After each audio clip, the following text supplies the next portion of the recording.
The more I travel the world, the more I realize how important it is for a city or even a country to have kind of a natural oasis, an escape. Luxembourg has some amazing oases.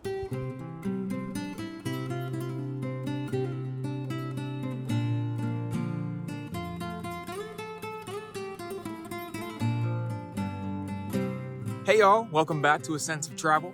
I'm Michael, and I'm on a mission on this channel to document all 5 senses of as many cities, countries, and natural landmarks all across the planet as I possibly can, so that I can immerse you into those experiences through the screen. This week, we are in Luxembourg, and y'all, I cannot wait to bring you guys along this small little country through all 5 senses. I hope you love it as much as I have. Let's dive in. Luxembourg seems to fly under the radar more often than not when it comes to European countries. Tucked in between Belgium, France, and Germany, it isn't exactly hard to see why. The entire country is only about 1,000 square miles. Under the radar though it may fly, Luxembourg is absolutely full of surprises, and those surprises can't be captured in the same way a typical travel vlog attempts to. To really experience the magnificent chateaus, old fortresses carved into the cliffsides, elegant cobbled squares, and delicious local tastes of Luxembourg, you have to immerse in all 5 senses. Whether you plan on visiting, you live there already, or you're just curious about this tiny little gem of a country, my goal is to immerse you in its sights, sounds, tastes, feels, and smells so that you can feel like you're right there with me on my Luxembourg adventure. So, let's dive into the experience together. The heartbeat of Luxembourg, Luxembourg City, is home to a little over 100,000 people. Somehow it manages to feel far larger thanks to a growing skyline, tons of construction, and a super charming old town. This is where we'll start our journey. Blanketed over a plateau and the deep Alzette Valley, the entire old city is a UNESCO World Heritage Site. Right off the bat, you'll notice a ton of beautifully preserved Romanesque towers and a strong mix between old and new. All of that new construction is a positive sign. It means Luxembourg is growing. Luxembourg's old city center is divided into 2 distinctive parts: the upper town and the lower town, or Grund. Now we're going to start down here in the lower town because, to be completely honest with you, this is the most picturesque and peaceful old towns I've ever been to. The lower town sits in the mossy, boulderous valley of the Alzette River, which cascades under arched stone bridges, streets, and towering stone viaducts. Old cobbled streets and riverside sidewalks wind around with the natural curve of the river in the valley, beneath a sea of medieval turrets, industrial smokestacks, modest rows of old stone and plaster homes, steeple spires, and lush green hills. Old fortress ruins, carved into the cliffsides, sit above the charming sea of green, coming together with the spires and turrets to create an ambience worthy of a storybook.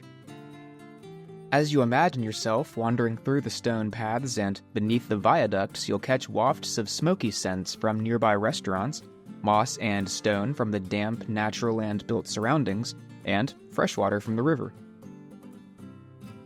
It's cool and breezy here.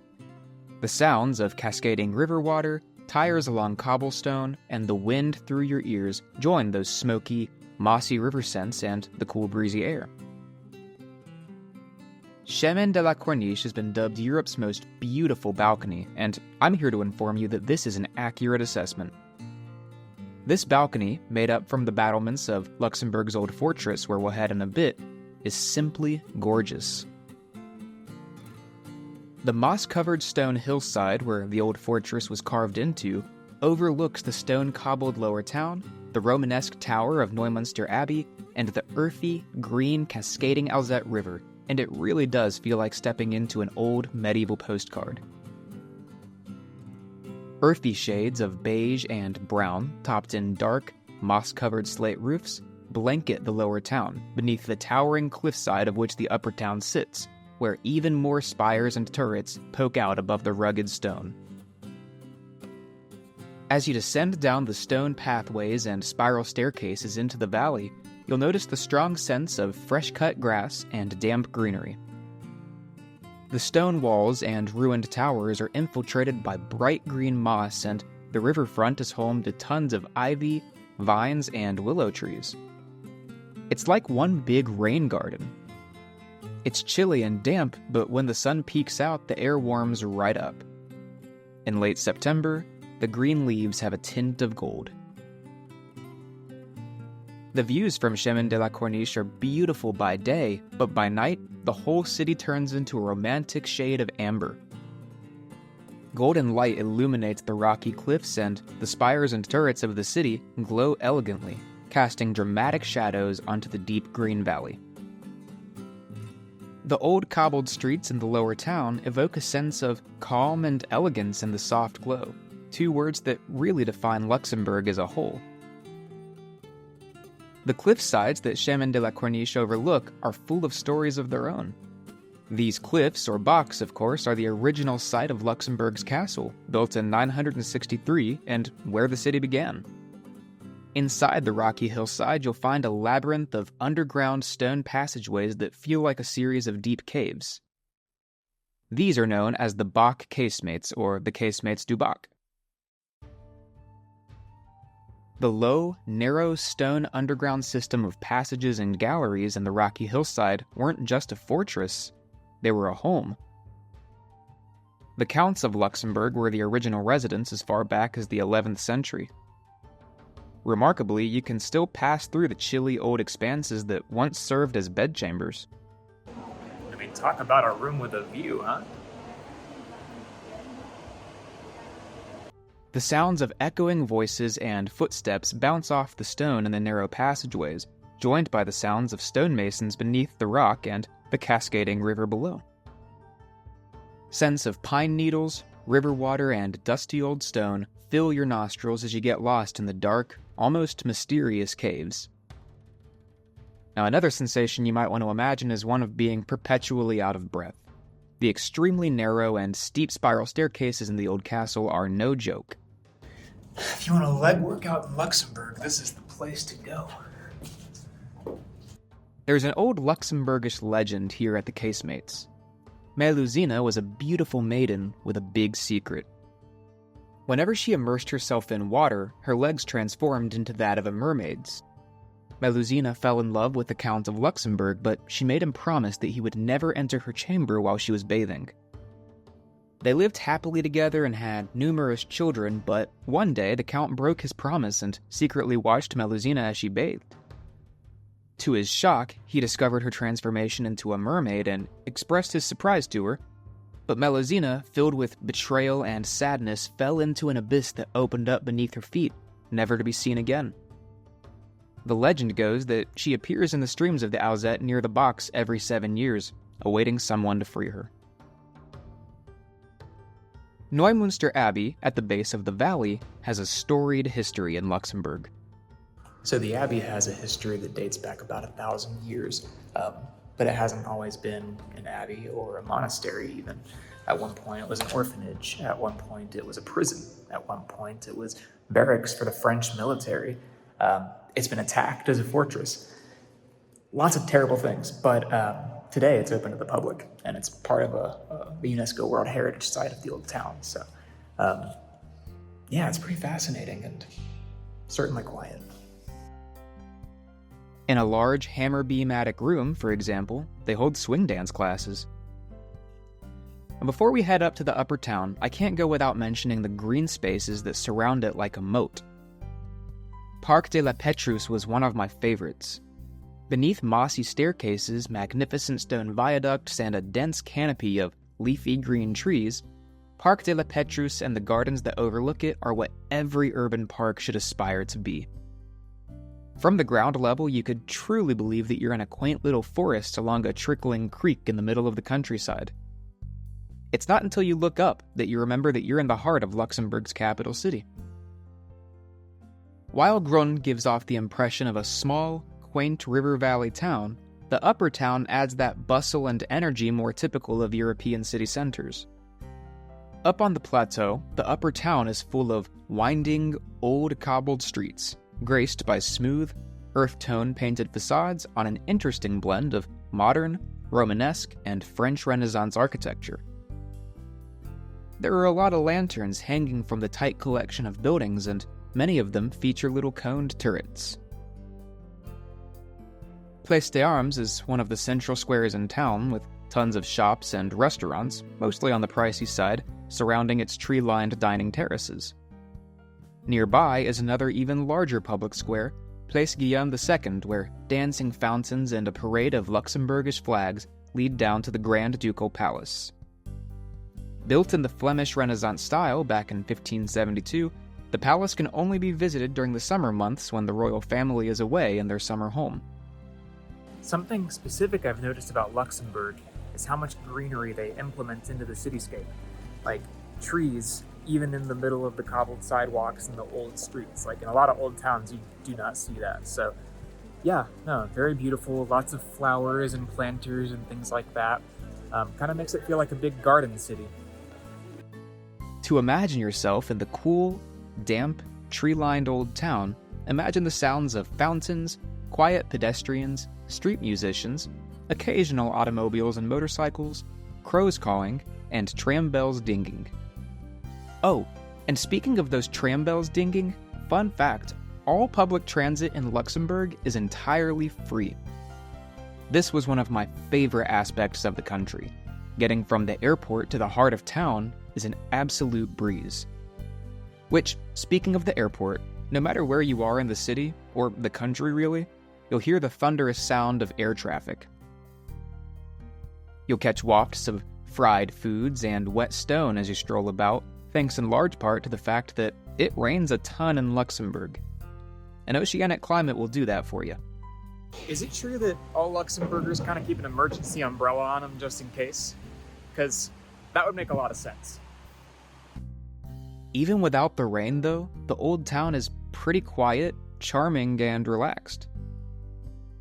On Saturday mornings, Place Guillaume II turns into a local farmer's market where the stands and food trucks bring wafts of fresh produce, flowers, and sweet-baked goods. The soft bells of the nearby Notre Dame Cathedral serenade you as you casually meander through the square, the warm sun and light breeze resting on your skin.